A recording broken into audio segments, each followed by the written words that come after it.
100层泡沫牢房究竟能有多结实？如果能在1个小时内从里面逃出来，就能重获自由，否则将会被永久困在里面。可没想到监狱长却有更奇葩的要求，逃生工具必须拿钱来买，否则只能徒手爬出去。要想获得钱，就必须参加挑战获取。第1轮挑战需要将球投进眼前的纸杯里，不同的纸杯可以赢得不同的价格。没想到第一次小帅就赢到2块钱。经过几次尝试过后，最终2人成功得到6美金。他们看了一眼工具板，依依不舍地掏出了全部家底6美金，购买了一把小刀。然而意外的是，使用时间还要另算。阿强转动轮盘，摇到了5分钟，2人也顾不得高兴太久，赶忙开始切割泡沫，很快就切割出一个能够钻过去的洞口，非常轻松的就打开了第1层。小帅抢过小刀，还以为切割泡沫板非常轻松了，可没想到由于插得太深，小刀却卡在里面拔不出来。好在阿强及时出手，并且成功打开了第2层。正当他们继续切割时，监狱长却告知5分钟时间已到，并且收走了工具。从没觉得5分钟时间过得有这么快。接着让他们参加第2轮挑战，本轮需要砸气球，上面还对应着不同的数字，每个数字代表不同的金额。真没想到，原来2人全都是挑战界的扛把子，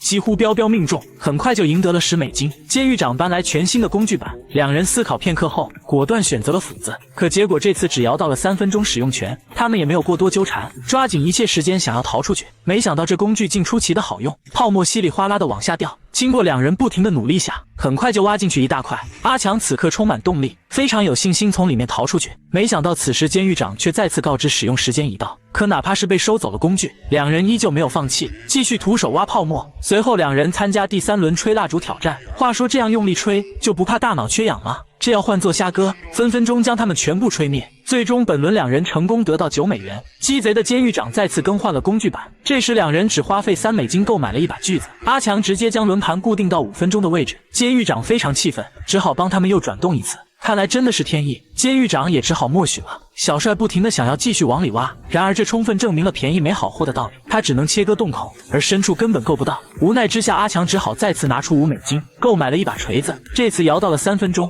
砸在泡沫墙上出奇的好使，逃生出口也是越扩越大。在2人的不断努力下，甚至整个人都能钻进去了。可是这100层的泡沫墙到底是有多厚啊？哪怕是整个人都跪在里面，却依然看不到一丝丝的曙光。这时监狱长又要回了工具，随后再次进行挑战。本轮需要拆盲盒，经过几次尝试，2人最终开出一把铲子，这次有4分钟的使用权。小帅一刻不敢停歇的往里铲，洞口更是越挖越深，很快手都快触碰不到里面了。阿强只好坐在洞里继续挖，敲了几下，听声音应该是快能逃出去了，于是再次充满动力不停的往里挖。当看到一道裂缝出现后，2人也终于看到了希望，接着继续扩大洞口的面积。监狱长眼见洞口越来越大，赶紧收走了工具，然而一切早已不在他的控制之中，这么大的洞口足以让2人逃出去了。小帅想要尝试一下，可无论如何努力都钻不出去。接着阿强进去试了下，成功将最后一层木板推开，头部也已经钻出来了。当他从里面逃出来后，才发现自己竟然又被关在了另一间牢房里。这时监狱长告诉他已经超时了，